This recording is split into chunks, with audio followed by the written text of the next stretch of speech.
Assalamualaikum warahmatullahi wabarakatuh. Waalaikumsalam warahmatullahi wabarakatuh. Mohon bertanya Ustadz, bolehkah seseorang membantu saudara yang lagi membutuhkan bantuan kita? Bolehkah seorang suami kayaknya? Tapi kepada istri dan anaknya, si fulan belum bisa bersikap royal sebagaimana royal ke keluarga dan kepada kerabat terdekatnya. Mohon solusinya Ustaz. Iya jemaah, jadi ada banyak suami yang dia berpikir kalau dia ngasih istrinya itu nggak dapat pahala, tapi kalau bantu orang lain dapat pahala.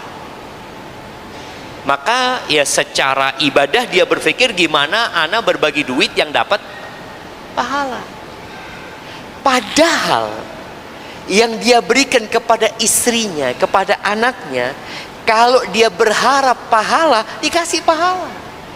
Tinggal masalahnya niat. Innamal a'malu binniyah. Dan memang kita itu kalau berbuat baik sama istri, biasanya nggak bocor jemaah. Ceritanya nggak kemana-mana. Tapi kalau kita berbuat baik kepada orang lain, masya Allah fulan, masya Allah, suka bantu orang lain gitu. Dan ini tantangan. Padahal kata Nabi SAW, khairukum khairukum li ahli. Orang yang terbaik di antara kalian adalah yang paling baik sama keluarganya. Tapi gimana solusinya sekarang kalau istri punya suami kayak gini? Ya dikasih pemahaman. Sampaikan, bang, yang kau kasihkan ke aku itu bang, kalau kau berharap pahala jadi pahala. Jadi kadang-kadang suami itu, iya dia kasih nafkah. Nafkah wajib, ya mau nggak mau dia kasih nafkah. Tapi yang lebih dari nafkah dia nggak kasih. Dia pikir, oh janganlah, nggak penting. Perempuan itu sukanya sama apa? Sama fulus, sama fulus. Makanya antum kalau suka berbagi sama istri antum cinta sama antum. Kalau antum nggak punya fulus, dibungkus antum sama istri antum. Dibalikin ke orang tuanya, afwan ini kayaknya sudah. Ya Allah. Ini seorang suami juga ketika memberikan nafkah kepada istrinya, kata Allah Azza wa Jalla, liyunfiq dzu sa'atin min sa'ati. Allah subhanallah, Allah maha adil ya. Hendaklah orang yang punya kelebihan harta memberikan nafkah kepada istrinya sesuai dengan ya keluasan harta yang dia miliki. Kalau engkau punya penghasilan sebulan 100 juta, kira-kira nafkah buat istri, antum udah nikah? Udah. Kalau antum punya penghasilan sebulan 100 juta, kira-kira antum kasih istri berapa? 50 juta. Masya Allah. Masya Allah jemaah. Kok cuma 50? 50-nya kemana? 50 juta jemaah, separuh dia kasih kepada istri. Dia punya banyak gitu loh. Tapi kalau antum punya 5 juta, antum kasih berapa? 4 juta. Loh, kok beda ya? 4 juta itu berapa persen? 80%. Kalau punya 100 juta dikasih cuma 50%. Karena dia bilang, oh udah banyak gitu kan. Kadang-kadang kita seperti itu jemaah. Maka tolong berikan sesuai dengan keluasan. Waman qudira alaihi rizquhu falyunfiq mimma atahu Allah. Yang sempit rizkinya, ya udah kasih sesuai dengan kesempitan dia. Maka di sini buat sang istri, kalau engkau mendapatkan hakmu, nafkah, tapi tidak mendapatkan ihsan, kita itu disuruh untuk ihsan jemaah. Ihsan itu modelnya gini. Ihsan itu kalau ada pekerja kerja sama antum, gajinya kerja sehari 100 ribu, antum kasih 100 ribu, antum memberikan hak dia, selesai. Tapi antum kasih 120 ribu, 20 ribunya itu ihsan. Dan Allah cinta dengan orang-orang yang suka berbuat baik. Dan orang yang paling pantas mendapatkan kebaikan kita siapa? Keluarga kita. Apa kata Nabi SAW? Khairukum khairukum li ahli. Orang yang terbaik di antara kalian yang paling baik sama keluarganya gitu. Mau dibawa kemana duit antum? Maka tadi antum ketika ngasih, ya Allah mudah-mudahan dapat pahala hamba ya Allah. Tapi jangan lupa berbagi juga sama orang lain.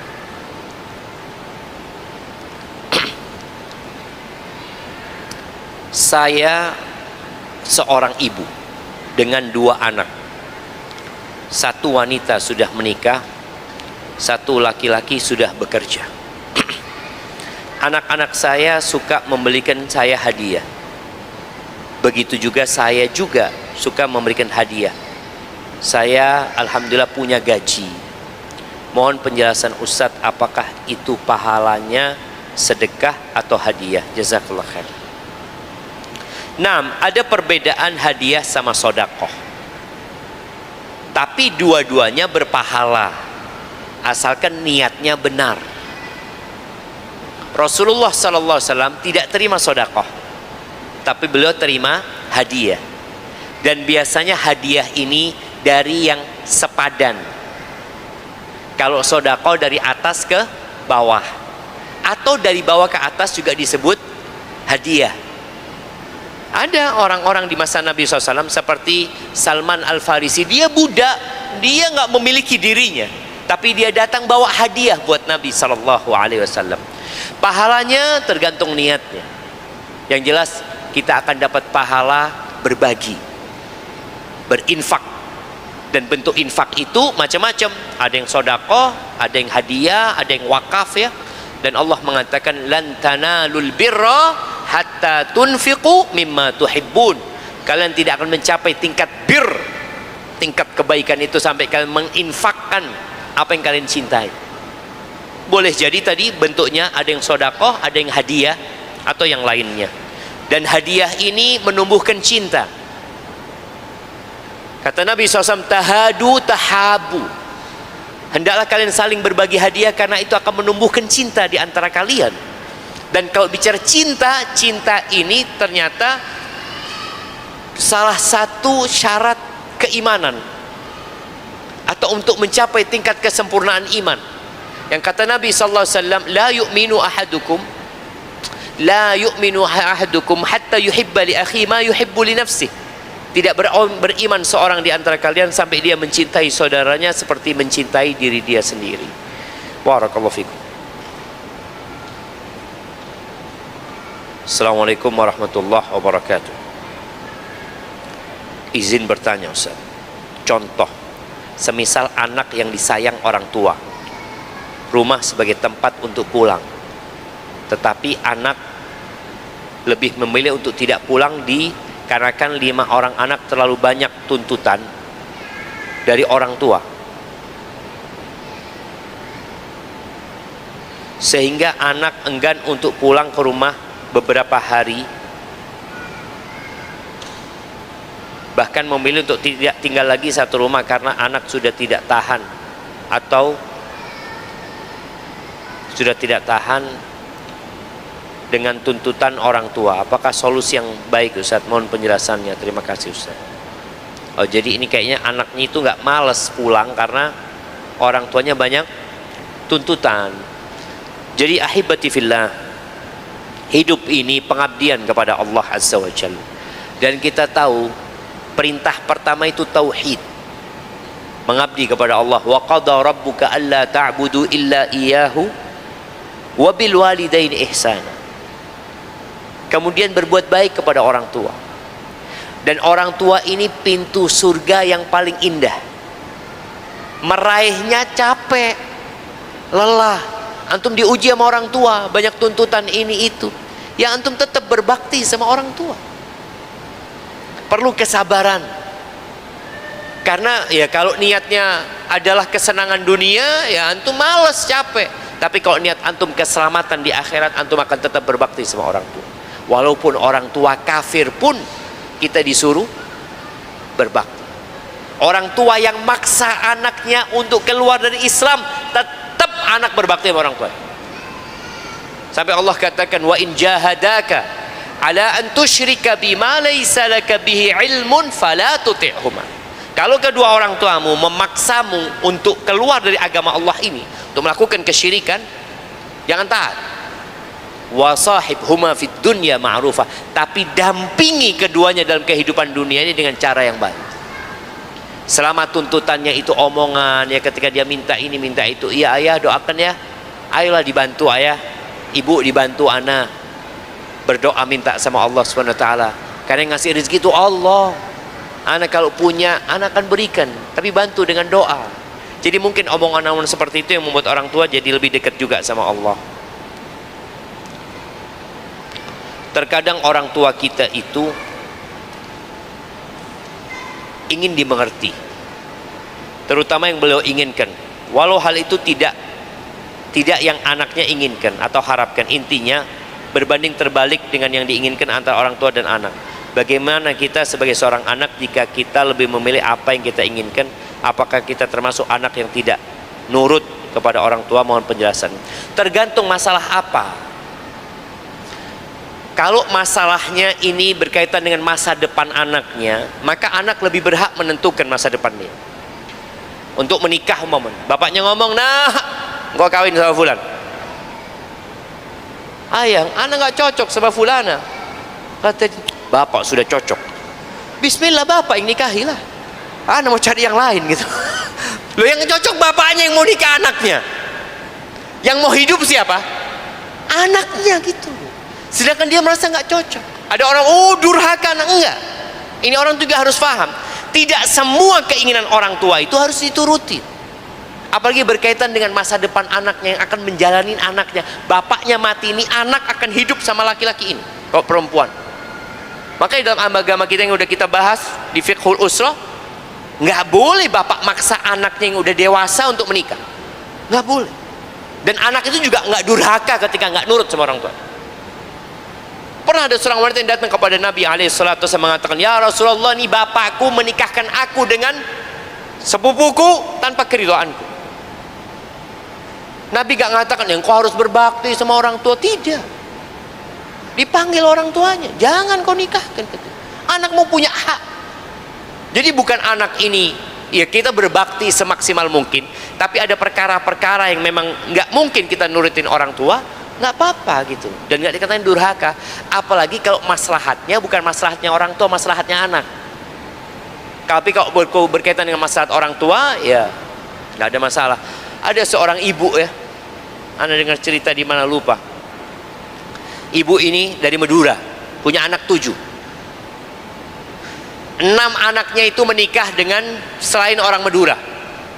Yang terakhir ibunya ngomong, nah terakhir nak, ibu minta istrimu orang Madura. Kenapa? Ibu nggak punya teman ngomong. Ibunya ini susah bahasa Indonesia. Ketika menantunya orang Jawa nggak nyambung ya mah. Ibunya ngomong apa? Ibu butuh temen lah. Karena dia biasa bahasa Madura. Nggak tahu akhirnya dapat orang Madura apa enggak, wallahu a'lam. Nggak tahu ceritanya. Nah, Afwan izin bertanya Ustaz, apakah kewajiban seorang suami hanya mencari nafkah saja? Apakah membantu pekerjaan rumah itu bukan kewajiban suami Ustaz? Suami saya bekerja dari pagi jam 6 sampai jam 5 sore. Saya paham jika suami saya capek kerja seharian Ustaz, tapi saya juga butuh peran suami saya. Ketika saya mengandung, suami saya selalu mengeluh jika saya meminta bantuan, walaupun hanya sekedar memijat. Mohon nasihatnya Ustaz, apakah saya seorang yang tidak pengertian? Wassalamualaikum warahmatullahi wabarakatuh. Kayaknya suaminya ada di sini nih jemaah. Iya. Jemaah, tadi kita bicara dalam rumah tangga ini bukan hanya bicara kewajiban, tapi bicara yang namanya ihsan. Allah itu cinta dengan yang namanya ihsan. Innallaha yuhibbul muhsinin. Kalau bicara kewajiban, ya suami wajib memenuhi kebutuhan istrinya, sandang, pangan, papan. Tapi ada kondisi-kondisi yang masuk ihsan. Rasulullah SAW di rumahnya, beliau ngerjakan kerjaan rumah, bantu istrinya. Meres susu kambing sendiri, sandalnya rusak diperbaiki sendiri, timba rusak di rumah diperbaiki sama Nabi SAW. Kana fi mihnati ahli. Beliau bantu keluarganya. Ini yang masuk dalam bab ihsan. Jadi kalau sang istri, bagaimana sang istri membuat suaminya tanpa meminta melakukan itu? Nah ini penting. Makanya kalau suami yang berharap pahala di sisi Allah, dia akan melakukan itu. Dan sekali lagi jamaah, ihsan, semua ihsan yang antum lakukan di rumah itu nggak terdengar sama orang lain. Itu masuk amalan yang tersembunyi, insya Allah. Antum nyapu, ya Allah, nggak ada kamera ya. Coba ada kamera di sini, nggak ada kamera. Antum mijet istri, masa antum mau sambil apa? Selfie ya? Beginilah jamaah. Juga nggak ada. Antum mijet istri bertahun-tahun, nggak ada yang istri juga nggak ngomong terima kasih. Udah nggak usah berharap terima kasih. Istri nggak apa-apa minta tolong sama suaminya, tapi bahasanya minta tolong. Kalau nggak ditolong, ya udah, jangan sakit hati. Karena kalau sakit hati, sudah sakit badannya, nggak dipijetin suami, tambah sakit hati, double sakitnya. Sudah ketika suami memang tidak mau ya, mungkin dia memijat sambil wajahnya cemberut, nanti tersenyum, bang, engkau mijit ana, insya Allah ketemu amalanmu di timbanganmu hari kiamat, bang. Bismillah, lanjutkan. Iya, bahasanya yang baik lah sama suami. Kalau enggak, ya sudah sabar. Dan jangan pernah membandingkan suamimu dengan suami orang lain. Bang, suaminya fulana itu, ya Allah, kalau dia hamil dipijetin, ya bismillah, kau kawin sama suaminya fulana sana. Jangan sakit hati suami itu. Jangan pernah membandingkan. Jangan bandingkan suami jangan bandingkan istri, orang tua jangan bandingkan anak. Nih Yusuf, nggak boleh. Oh fulan kayak gini, fulan lah. Anakmu bukan anaknya tetangga. Ya udah, anakmu kayak gitu. Makanya sekali lagi, anak yang suka dibandingkan, dia juga membandingkan orang tuanya sama orang lain atau orang lain. Dia ketika dibandingkan, ya Allah, nak, engkau tahu nak, anaknya fulan tuh nak, masya Allah. Oh iya bu, ibu tahu sama ibunya fulan? Ya Allah, baik banget bu, nggak pernah marah-marah kayak ibu. Mau gimana gitu loh? Jangan gitu loh. Jangan didik anak kita kurang ajar. Jangan.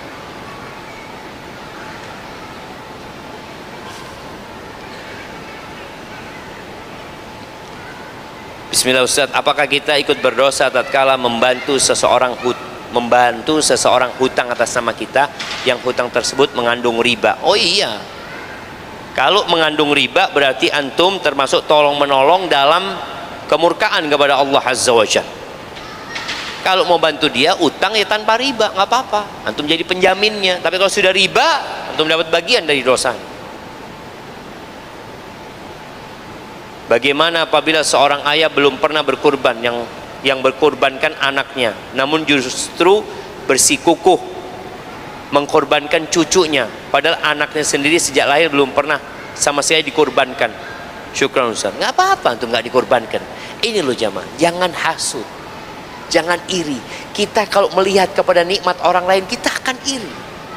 Orang tua antum nggak mau berkorban buat antum, memang nggak ada kewajiban untuk itu. Dia mau korban buat anaknya, fadhol, buat cucunya, fadhol.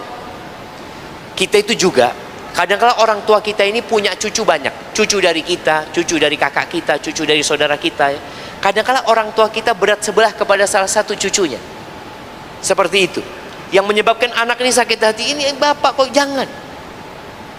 Dan jangan pernah menumbuhkan kebencian kepada anak-anak kita, kepada orang tua kita. Nah, ya antum harus ya punya berbagai banyak cara lah bagaimana membuat anak kita tahu bahwasanya orang tua kita adalah orang tua yang baik ya. Katakan bapak ini ada karena adanya kakek sama nenek loh. Masya Allah. Bismillah, assalamualaikum warahmatullahi wabarakatuh. Ahsanallahu ilaikum, izin bertanya Ustadz, saya seorang suami, juga kakak dan seorang anak yang alhamdulillah penghasilan cukuplah untuk gajian, untuk gajian kedepannya, tapi tidak banyak. Yang jadi pertanyaan saya, suatu ketika istri meminta sesuatu seperti tas, baju dan sebagainya, tapi tidak saya belikan karena saya, ini apa jawaban pertanyaan yang tadi jamaah ya? Yang ngomong suaminya tidak royal itu jamaah. Ini istrinya tanya, suaminya tanya gitu, bagus tapi jamaah. Suatu ketika istri minta sesuatu seperti tas, baju dan sebagainya, tapi tidak saya belikan karena saya berpandangan itu tidak urgen. Tapi kalau ada kelebihan rezeki, saya nggak pelit insya Allah. Jangankan tas yang harganya ratusan ribu, make up yang jutaan saya belikan, insya Allah. Qadarullah, beberapa hari setelah itu keluarga saya minta bantuan. Betul ini jamaah. Keluarga saya minta bantuan uang dan saya pun bantu. Sekalipun misal itu keluarga istri, adik atau mertua, insya Allah saya bantu juga. Dari perkara ini sebenarnya saya ingin mendidik istri supaya beli karena kebutuhan bukan keinginan. Memiliki akhlak itsar, mementingkan orang lain meskipun dirinya sendiri kekurangan. Salahkah sikap saya Ustaz? Kalau saya salah, mohon bimbingannya Ustaz. Saya siap untuk berubah. Iya kayaknya ini nyambung pertanyaan jamaah. Alhamdulillah suaminya ada di sini ya. Jadi begini, iya, suami punya kewajiban mendidik istri. Didikan tauhid, keimanan kepada Allah Azza wa Jalla, beriman dengan hari akhir, beriman kepada Allah dan hari akhir. Mendidik istri bahwasanya apa yang dia berikan itu akan dia dapatkan kelak pada hari kiamat. Tapi suami juga harus tahu yang dia berikan kepada istrinya sekedar untuk membahagiakan, menyenangkan istrinya, itu juga termasuk amalan yang paling dicintai Allah. Ketika Nabi ditanya alaihi salatu wassalam tentang amalan yang paling dicintai Allah, apa kata Nabi sallallahu alaihi wasallam? Sururun tudkhiluhu ila muslim. Kegembiraan yang kau transfer kepada seorang muslim. Jadi sekarang suami itsar, dia punya kepentingan, istri punya keinginan, dia berikan untuk keinginan istrinya. Itu itsar suami. Artinya suami akan mendapatkan pahala di sisi Allah Azza wa Jalla. Cuma di sini pentingnya suami, ketika dia membelikan tas buat istrinya, kemudian dia belikan tas lagi buat istrinya, dia didik istriku, kalau engkau dapat rezeki yang lama engkau bagikan. Itu termasuk mendidik istri. Karena jangan sampai istri ini, dia jangan istri kita, kita itu punya keinginan dan punya kebutuhan. Kalau kebutuhan kita terbatas, makan sama ceplok cukup kenyang jemaah. Tapi kalau keinginan, masya Allah, antum lihat murai batu, ya Allah, rasanya apa murai batu ini? Antum kepingin goreng, antum makan. Kalau bicara keinginan manusia nggak ada habisnya. Kenapa restoran itu macem-macem dan ramai semuanya? Untuk memenuhi kebutuhan apa keinginan? Keinginan. Memenuhi keinginan manusia. Tapi ada keinginan yang boleh buat istrimu, nggak apa-apa, termasuk menyenangkan istri. Tapi jangan sampai kau tidak mendidik istri. Contohnya tadi dikasih istri tas baru, kau kepingin betul baju. Jangan istri dikasih tas baru ngomong, bang, aku kayaknya minta lemari bang. Kenapa? Udah banyak bajunya. Lu banyak ini dikeluarin. Itu mendidik istri. Yang dia inginkan dikasih, tapi dididik. Engkau jangan jadi budak pakaian. Karena ta'isa abdud dinar, ta'isa abdud dirham, ta'isa abdul khamisa, ta'isa abdul khamila. Celaka orang itu yang jadi budak pakaian. Celaka yang jadi budak harta, budak tas, budak jam, budak HP sekarang. Celaka. Kalau dikasih dia seneng, nggak dikasih dia marah-marah. Celaka orang ini. Maka tadi bagaimana mendidik istri? Tetap engkau kasih keinginan istri, engkau bagi sama orang lain. Jadi intinya gini, engkau punya kelebihan rezeki, kasih istri. Ada orang yang perlu, bantu orang lain. Ketika engkau nggak ada duit, istriku bantu istighfar, semoga Allah kasih. Cuma tadi didik istri juga, jangan semua yang dia inginkan dikasih juga, padahal dia masih ada. Tapi kalau engkau punya rezeki, kasih yang lama, suruh dia berbagi. Dan ingat seorang suami, apa yang kau berikan Yusuf?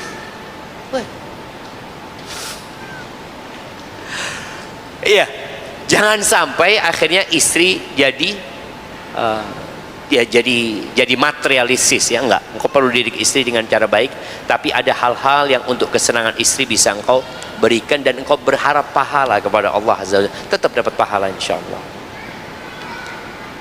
Masya Allah, ini pertanyaannya panjang jemaah. Insya Allah kita jawab pada pertemuan yang akan datang. Mungkin akan libur ya, mungkin akan ada diganti oleh ustadz yang lainnya nantinya. Anda mohon maaf kalau punya salah. yang benar dari Allah Azza wa Jal, yang salah dari diri anak pribadi. Allah dan Rasulullah terbebaskan dari kesalahan itu. Subhanakallahumma wa bihamdika asyhadu an la ilaha illa anta astaghfiruka wa atubu ilaik. Assalamualaikum warahmatullahi wabarakatuh.